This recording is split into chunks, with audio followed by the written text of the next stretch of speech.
하나님의 크고 놀라우신 복과 은혜가 여러분과 함께 하시기를 우리 주 예수 그리스도 이름으로 간절히 축복합니다. 아멘. 오늘은 하나님이 원하시는 마음 세 번째 시간입니다.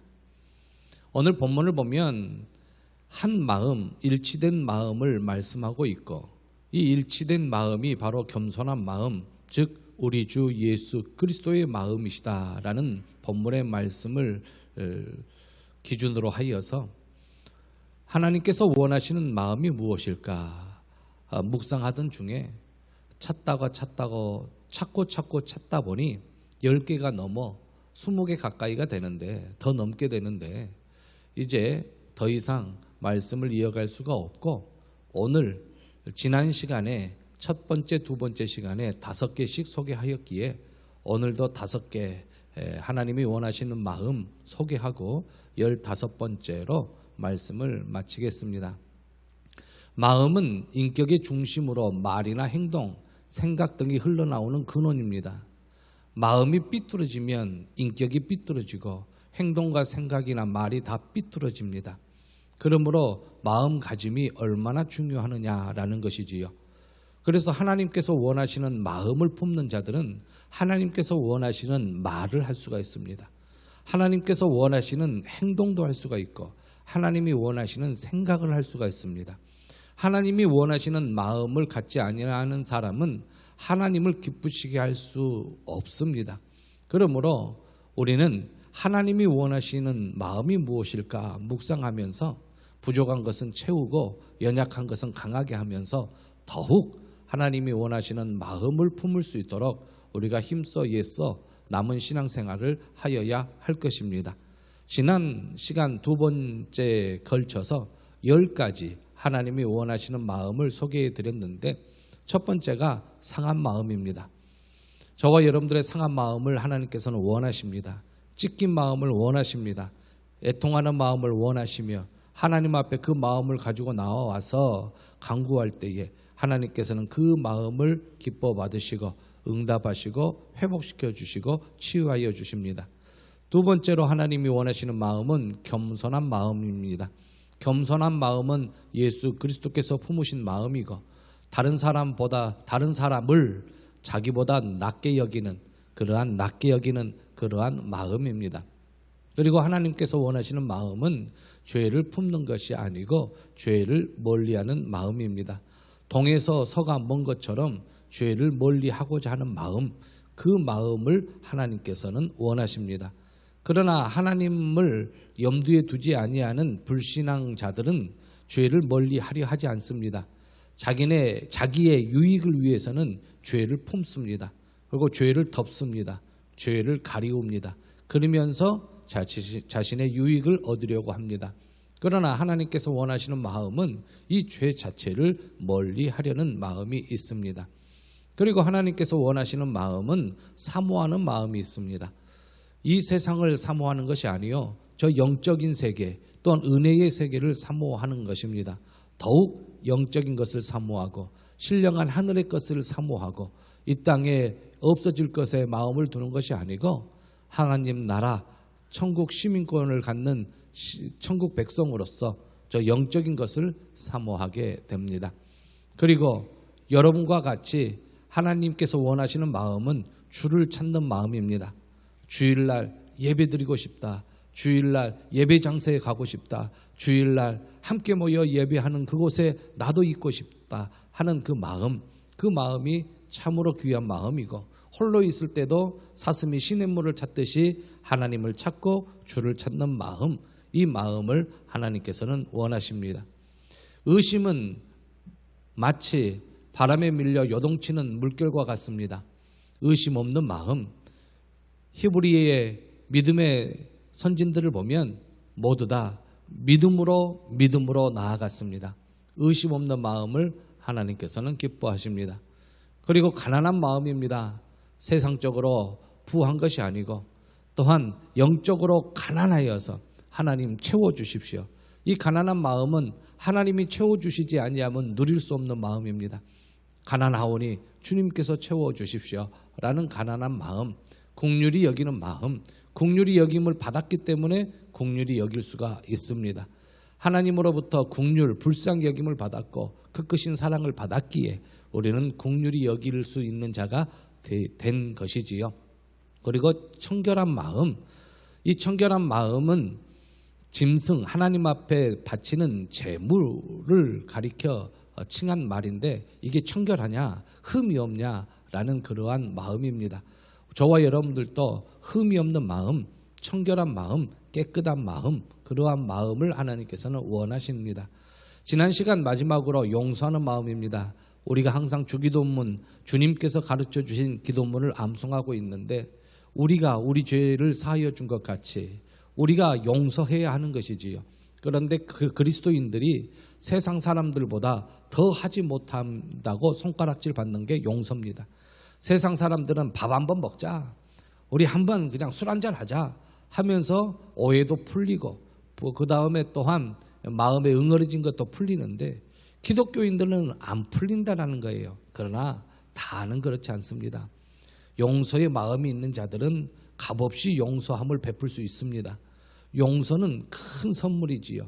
어느 몇몇 사람들만 보면 그리스도인들 중에 끝까지 용서하지 못한 사람이 있는가 하지만은 그러나 예수 그리스도의 마음을 품은 자들은 용서가 가능합니다. 그래서 용서하는 마음을 하나님께서는 원하신다 하여 지난 시간에 10가지를 살펴보았습니다. 오늘은 5가지를 소개하고 싶은데 그 5가지 중 첫 번째가 순종하는 마음입니다. 하나님께서는 이 순종하는 마음을 기쁘시게 여기십니다. 이 순종하는 마음으로 죄로부터 해방되어 의에게 종이 되었다고 로마서는 말씀하고 있습니다. 순종, 이 순종은 정말로 제사보다 귀한, 더 낫다라는 사무엘상 15장의 말씀을 봅니다. 자연 만물도 예수 그리스도 앞에 순종합니다. 또한 악한 영들도 예수 그리스도 앞에 순종하고 무릎을 꿇습니다.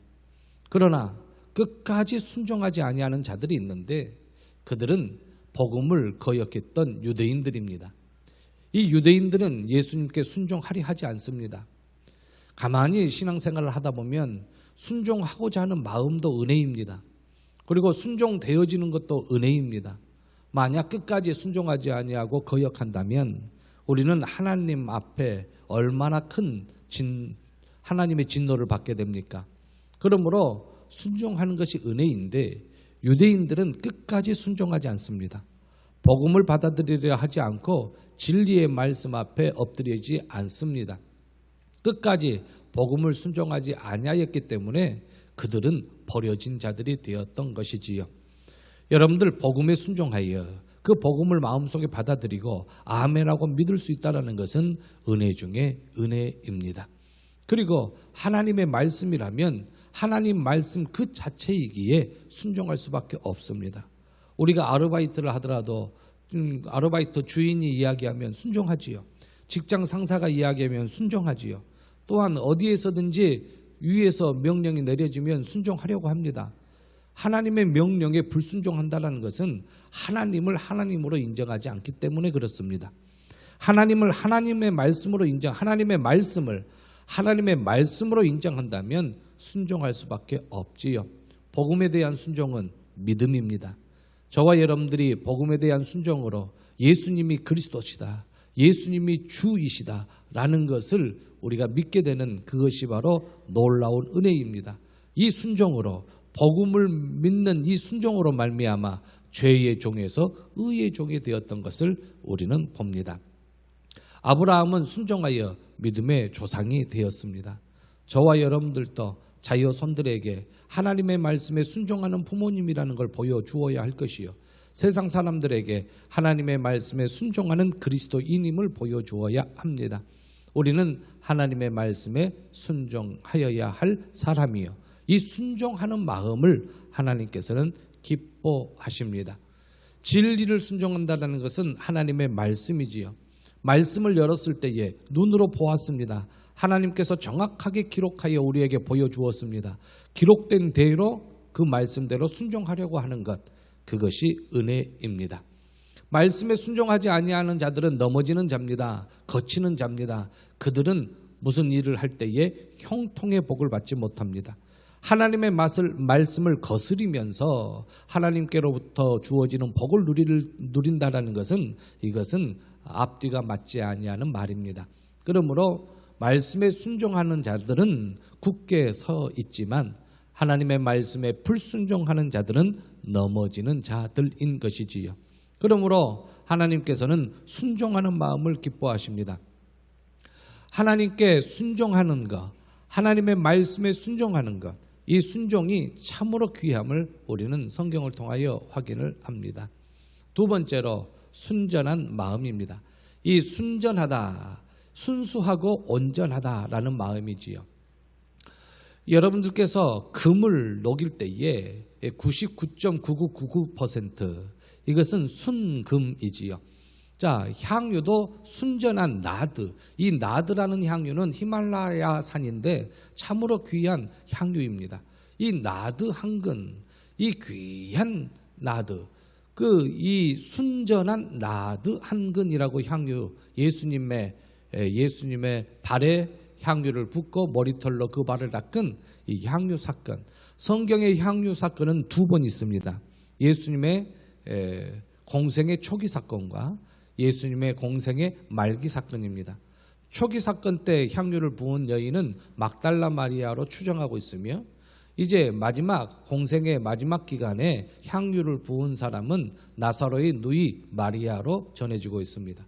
향유 사건은 두 번 있는 사건이고, 이 향유는 순전하다. 이것은 순금과 같이 불순물이 전혀 없고 깨끗하다, 온전하다라는 말씀이지요.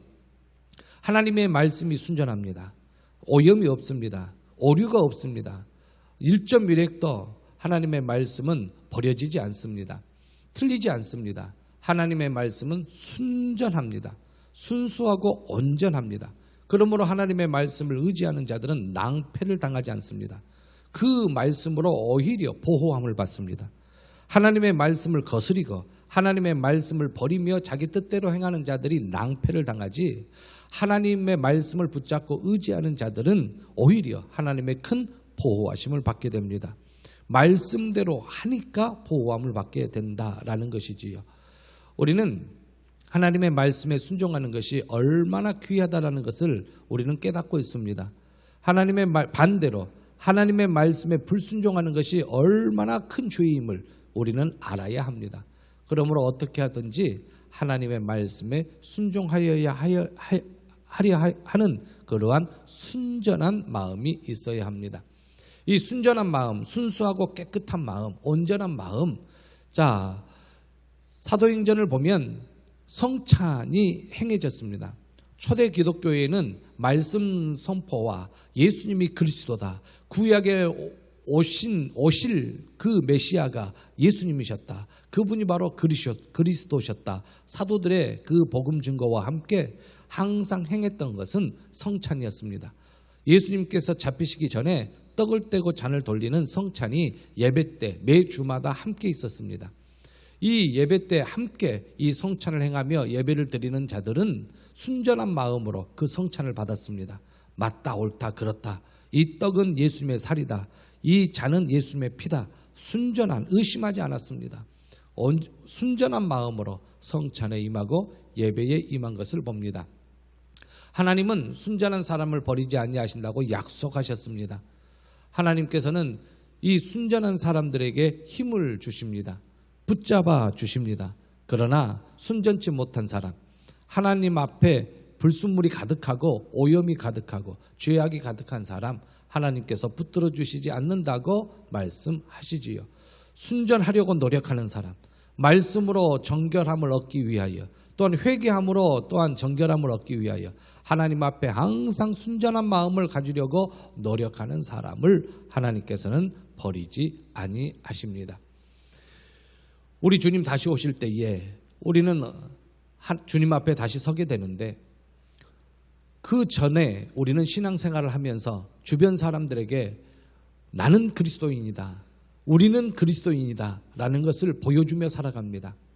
하나님께서 저와 여러분들을 택하시어서 그리스도인 되게 하시었고, 그리스도인 되게 하시면서 이 세상에 그리스도인으로서 살아가게 하는 이유는 세상의 빛으로 그들에게 복음의 빛을 비추라는 사명을 주면서 이 세상에 저와 여러분들에게 생명을 연장시켜 넣으셨습니다.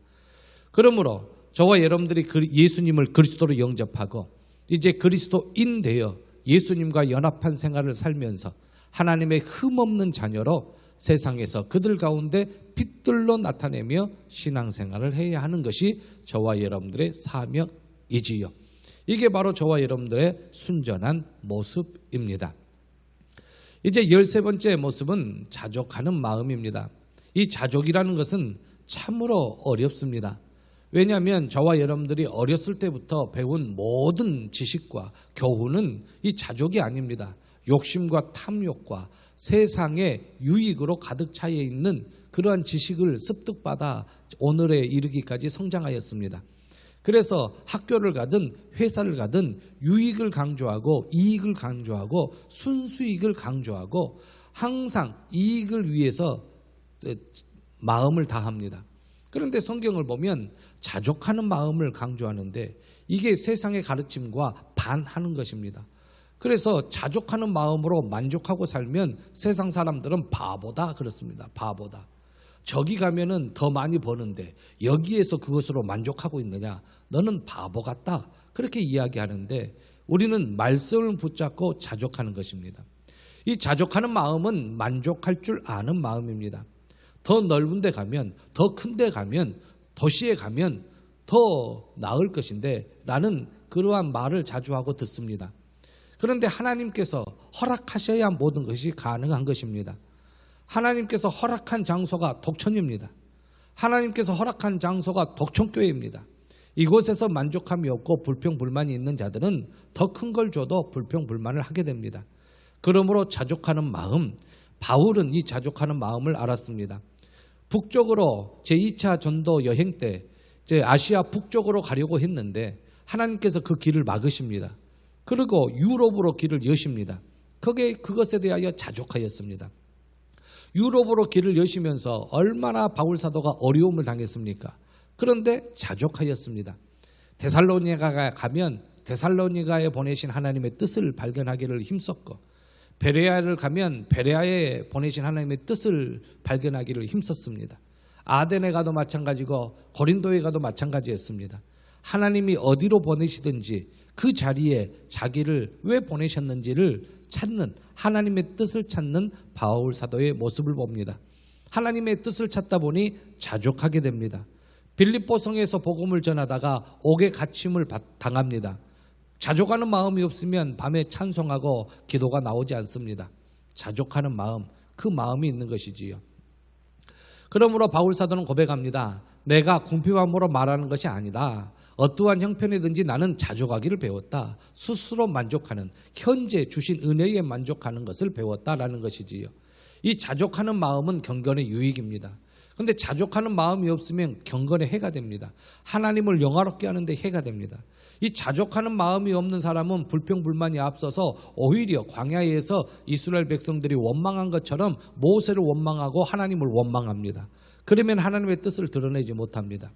여러분들 현재 부족함이 있더라도 자족하는 마음으로 하나님 앞에 겸손히 엎드릴 때에 하나님께 큰 영광이 되고 하나님을 경외하는 모습을 간직하게 되는데 자족하는 마음이 없으면 불평불만이 일어납니다. 집안에 자족하는 마음이 없죠. 그 자족하는 마음이 없으면 엄마가 해준 게 뭐 있어? 아빠가 해준 게 뭐 있어? 자족함이 전혀 없습니다. 자족하는 마음이 없으면 신앙생활도 마찬가지입니다. 하나님이 나한테 해주시는 게 무엇 있어? 하나님이 나한테 나를 도와주신 그것이 무엇이 있어? 오히려 불평불만이 있습니다. 그런데 자족하는 마음을 갖는 사람은 하나님의 뜻을 발견합니다. 아, 하나님이 하셨구나. 하나님이 도와주셨구나. 하나님이 보호하여 주셨구나. 하나님이 지켜주셨구나. 야, 하나님 감사합니다. 하나님이 도와주시지 않냐면 깜짝 놀랄 사건들이 너무너무 많습니다. 하나님이 도와주셨기에 오늘에 이르는 것입니다. 자족하는 마음은 하나님을 기쁘시게 합니다. 그리고 이 자족하는 마음은 이 탐욕과 반대되기 때문에 이 죄와 멀어지게 됩니다. 그런데 이제 자족하는 마음이 없으면 죄와 가까이 이 죄를 가까이 두기 때문에 다른 사람보다 풍부함은 있을 줄 모릅니다. 그러나 하나님은 그 풍부한 재물을 하나님께서는 기뻐하지 아니하십니다. 자족하는 마음이 없이 탐심으로 탐욕으로 벌어들인 재물은 하나님께서 한순간에 풀어버리시면 날아가 버립니다. 하나님께서 주신 것 작지만은 하나님께서 주신 것은 만족함을 주십니다. 그러므로 의인의 적은 소유가 악인의 풍부함보다 낫다고 성경은 말씀하십니다. 물질이 적다고 가진 것이 없다고 악한 것에 손을 대면서 하나님의 말씀을 거스르며 살아가는 자들은 저와 여러분들이 아닌 것입니다.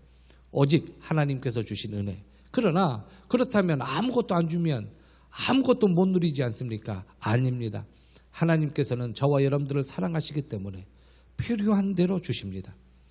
필요한 대로 주시기 때문에 여러분들 가산이 적어도 여호와를 경외하는 것이 크게 부하고 번뇌하는 것보다 낫다는 말씀을 기억하시면서 하나님의 은혜로 나의 나된 것은 하나님의 은혜다 기억하시면서 하나님을 경외하는 데 앞장서시기를 부탁을 드립니다. 돈을 사랑하는 자들은 일만하게 뿌리다. 돈은 일만하게 뿌리다 하였습니다. 돈은 우리가 사랑할 대상이 아니지요. 돈은 우리가 사용하는 대상이지 사랑하는 대상이 아닙니다. 그리고 있는 바를 좋게 여기라. 하나님께서는 때를 따라 돕는 은혜를 주십니다. 필요하면 주십니다. 그러므로 믿고 여러분들 탐심으로 악한 욕심으로 재물을 쌓으려고 하지 마시고 하나님 앞에 자족하는 마음으로 겸손히 의인의 길을 걸어가며 하나님께서 주신 물질을 누리시기를 바랍니다. 자족하는 마음을 가진 사람은 세상적인 유혹과 물질에 대한 지나친 관심에서 자유를 얻습니다. 그러나 자족하지 못한 사람들은 항상 불안합니다. 남이 나보다 더 많이 가지고 간다고 항상 불평불만이고 욕심입니다. 저 사람 손에 있는 것이 더 크게 보입니다. 항상 쫓아가서 뺏어야 되고 쫓아가서 차지해야 됩니다. 이러한 지나친 관심은 참 자유를 주지 못합니다. 자족하는 마음을 가진 사람은 부족함을 느끼지 않습니다. 하나님 주셔서 감사합니다. 오늘도 하나님이 주셨군요. 일용할 양식 주셔서 감사합니다. 오늘도 건강 주셨군요. 오늘도 또한 저희들에게 또한 삶을 살 수 있도록 풍족한 은혜를 주셨군요. 이렇게 은혜로 생활하게 되는 것입니다. 자족하는 마음을 가진 사람은 부족함을 느끼지 아니할 뿐만 아니라 오히려 풍족한 삶을 살게 되는 것이지요. 그런데 자족하는 사람들은 욕망이 없느냐? 아닙니다. 이 욕망을 탐욕과 다른 고상한 욕망이라고 부릅니다. 이 고상한 욕망은 하나님 배고파요 라는 것이지요. 하나님 배고파요. 나의 배를 채워주시고 또한 내가 먹고 남으면 나와 같이 배고픈 사람에게 나눠주렵니다. 이게 고상한 욕망입니다. 그런데 자꾸 쌓고 쌓는 것은 고상한 욕망이 되지 못하지요. 자족하는 사람, 하나님께서는 왜 어려움을 주시느냐? 기독교인들에게 왜 어려움을 주시느냐? 기독교인들에게 왜 그리스도인들, 성도들에게 왜 아픔을 주시느냐? 그것을 목회하면서 묵상을 해보면 나와 같은 처지에 있는 사람들을 위로하라고 먼저 고난을 주십니다. 나와 같은 처지에 있는 사람들에게 격려하라고 큰 힘이 되어달라고 위로하여 주십니다. 예, 그렇게 하나님께서 아픔을 주십니다. 그렇습니다. 여러분들이 고난을 먼저 당하셨습니까? 여러분들과 같은 고난을 당한 사람을 찾으십시오.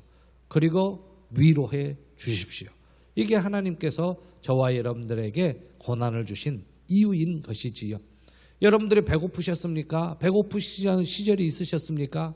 이제 배가 좀 부르십니까? 그러면 예전에 배고팠던 그 기억을 떠올리면서 주변에 배고픈 사람에게 여러분들이 먹고 남은 음식이 있다면 나누어 주십시오.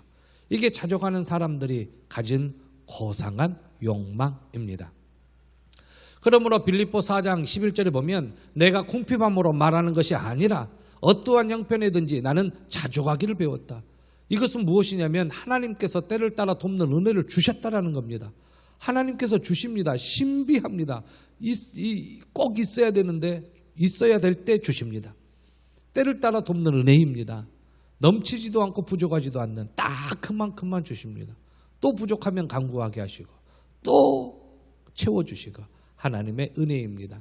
그래서 빌립보서 4장 12절에 같이 한번 읽어보겠습니다. 시작. 나는 비천에 처할 줄도 알고 풍부에 처할 줄도 알아. 모든 일 곧 배부름과 배고픔과 풍부와 궁핍에도 처할 줄 아는 일체의 비결을 배웠노라. 하나님의 하심입니다. 하나님의 하심은 너무나도 놀랍습니다. 너무나도 우리의 상상을 초월합니다. 하나님의 하심이 있습니다. 믿고 나아가시기를 바랍니다. 그러면서 이제 빌립보서 1학 12절 말씀 후에 13절에 이러한 고백이 있습니다. 자족하는 사람들이 할 수 있는 고백, 자족할 수 있는 사람들만이 할 수 있는 고백, 그 고백이 빌립보서 4장 13절에 나옵니다. 같이 한번 보죠. 시작. 내게 능력 주시는 자 안에서 내가 모든 것을 할 수 있느니라. 아멘. 나는 못해요. 그러나 하나님은 하셔요. 이게 자족하는 사람들의 고백입니다. 14번째입니다. 기뻐하는 마음입니다. 이 세상을 살아갈 때에 기뻐하는 마음, 기뻐할 때도 있지만 슬퍼할 때도 있습니다. 그런데 항상 기뻐하는 마음이 있습니다. 그것은 전능자 하나님을 바라볼 때입니다. 전능자 하나님을 바라볼 때 항상 기쁨이 있습니다. 그리고 구원을 베푸신 하나님을 바라볼 때 항상 기쁨이 있습니다. 나 같은 죄인이 구원함을 받았다니, 나 같은 죄인이 구원함을 받았다니, 나 같은 죄인이 천국 백성 되다니, 내가 죽어도 천국 간다니, 내가 하나님의 자녀 되었다니, 얼마나 감사한지 이 구원의 기쁨은 사라지지 않습니다. 세상의 기쁨은 있다가 없어집니다. 그러나 하나님을 바라보는 기쁨, 그리고 구원을 얻는 기쁨 사라지지 않습니다. 그리고 하나님께서 나를 사랑하여 주시는 인자, 사랑하여 주신다는 그 사랑하심을 보고 사랑하심을 깨닫고 느끼면서 얻는 기쁨 사라지지 않습니다. 그리고 저와 여러분들이 전도서를 읽어보면서 솔로몬이 인생의 모든 것을 경험하고 난 후에 솔로몬이 이렇게 말합니다. 사람들이 사는 동안에 기뻐하며 선을 행하는 것보다 더 나은 것이 없는 줄을 내가 안다. 슬퍼하는 것보다 기뻐하는 것이 낫습니다. 슬픔 중에 기쁨을 찾을 수 있는 자들이 믿음이 있는 자들입니다. 누가 봐도 슬픔입니다. 누가 봐도 이해가 되지 아니하는, 누가 봐도 영화에만 있고 누가 봐도 드라마에만 있는, 소설책에만 있는 일이 나에게 닥쳐서 슬픔입니다. 그러나 그 슬픔 속에 기쁨을 찾을 수 있는 자들이 그리스도인들입니다. 세상 사람들이 깜짝 놀랍니다. 이해하지 못하지요. 그런데 기쁨이 있습니다. 눈물은 흐르지만 웃을 수 있는 거죠. 하나님을 바라보기 때문에 그렇습니다. 하나님께서 나를 구원하여 주셨는데 나를 해되게 하지 않는다. 나를 멀리하지 아니하신다. 나를 버리지 아니하신다. 나를 버리지 아니하게 하신다. 나를 망하게 아니하게 하신다라는 확신으로 기쁨을 간직할 수가 있는 것입니다. 그러므로 그리스도인들은 신분의 변화가 있습니다. 이러한 변화를 가진 자들이지요. 고린도 후서 6장 10절 말씀 함께 읽어보겠습니다. 시작. 근심하는 자 같으나 항상 기뻐하고, 가난한 자 같으나 많은 사람을 부유하게 하고, 아무것도 없는 자 같으나 모든 것을 가진 자로다. 할렐루야. 아멘. 그리스도인들의 놀라운 신분의 변화입니다. 그러므로 빌립보서 4장 4절에 항상 기뻐하라 하지요. 어떻게 항상 기뻐할 수 있습니까? 하나님이 원하시는 마음은 항상 기뻐하는 마음입니다. 다시 강조하고 말합니다. 기뻐하라. 내가 다시 말하노니 기뻐하라 말씀하시지요. 하나님의 뜻을 데살로니가 전서 5장 16절에 말씀하시면서도 항상 기뻐하라고 말씀하시고 이것이 하나님의 뜻이다라고 말씀하셨습니다. 그러므로 항상 기뻐하는 것은 하나님의 뜻인 것입니다. 마지막으로 담대한 마음입니다. 저와 여러분들은 하나님 앞에서 담대한 마음을 얻었습니다. 하나님 앞에 엎드리면 죄인들은 두려워 떨 수밖에 없습니다. 그런데 저와 여러분들에게 담대함을 주시고 용기를 주시고 격려를 주시고 위로를 주신 분이 살아계신 하나님이십니다. 이 하나님께서 이스라엘 백성들을 출애굽시킬 때에 담대한 마음을 주었습니다. 이스라엘 백성들의 역사에 두 가지의 역사를 항상 기억합니다. 첫 번째는 출애굽 사건입니다. 이 첫 번째의 이 출애굽 사건을 이 머릿속에 잊지를 않습니다. 자자손손 대대로 그들은 출애굽 사건, 특별히 유월절의 절기를 자자손손 후손에게 가르칩니다. 이게 애굽에서의 해방입니다. 이 애굽에서 해방이 하나님의 은혜다. 이스라엘 백성들은 항상 기억합니다. 또 하나의 사건입니다. 바벨론에서의 포로 귀환입니다. 하나님의 은혜 없이는 바벨론에서 포로 귀환이 없습니다. 그때 새로운 절기가 생겼는데 그 절기가 불임절입니다. 그러므로 이 사실을 자자손손 후손에게 가르칩니다. 유월절, 애굽에서의 해방, 불임절, 바벨론에서의 해방 항상 가르치는데 저와 여러분들에게 하나님께서 놀라운 은혜를 이스라엘 백성들과 같이 이 대한민국에 허락하여 주셨습니다. 그게 바로 광복절입니다. 이 광복절은 자자손손 대대로 가르쳐야 돼요. 우리 자녀들에게, 우리 손자 손녀들에게 항상 가르쳐야 됩니다. 하나님의 은혜임을. 광복절은 하나님의 은혜임을 가르쳐야 될 줄로 믿습니다. 자, 여호수아에게 하나님께서 격려합니다. 가나안 땅 내가 너에게 허락해 주겠다. 밟는 땅을 다 주겠다. 담대해라. 하나님의 말씀에 순종하면 너희들은 좌로나 우로나 치우치지 않고 어디로 가든지 형통하게 하겠다. 담대하니 하나님의 말씀 붙잡고 나아가라 라고 말씀하셨습니다. 그리고 여호와를 바라는 너희들아 강하고 담대하라. 사랑하는 성도 여러분, 저와 여러분들 강하고 담대하십시다. 코로나로 인하여 신앙생활을 하는 것이 부끄럽지 않습니다. 교회에 오는 것이 부끄럽지 않습니다. 하나님을 아버지라 부르는 것이 부끄럽지 않습니다. 세상 사람들이 우리를 손가락질하지요. 코로나 시절에 교회 간다. 이럴 때 교회 가고 이럴 때 부르짖어야지. 이럴 때 신앙생활 해야 되고 이럴 때 우리의 신앙의 본을 보여야 되고 빛을 비춰야 될 때에 골방에 갇혀가지고 나는 신앙인이 아니야. 나는 예수님 안 믿어. 나는 교회 안 갈래. 그러한 사람처럼 되어서는 아니 된다는 것이지요. 이럴 때일수록 우리는 더욱 담대히 신앙생활을 해야 될 줄로 믿습니다.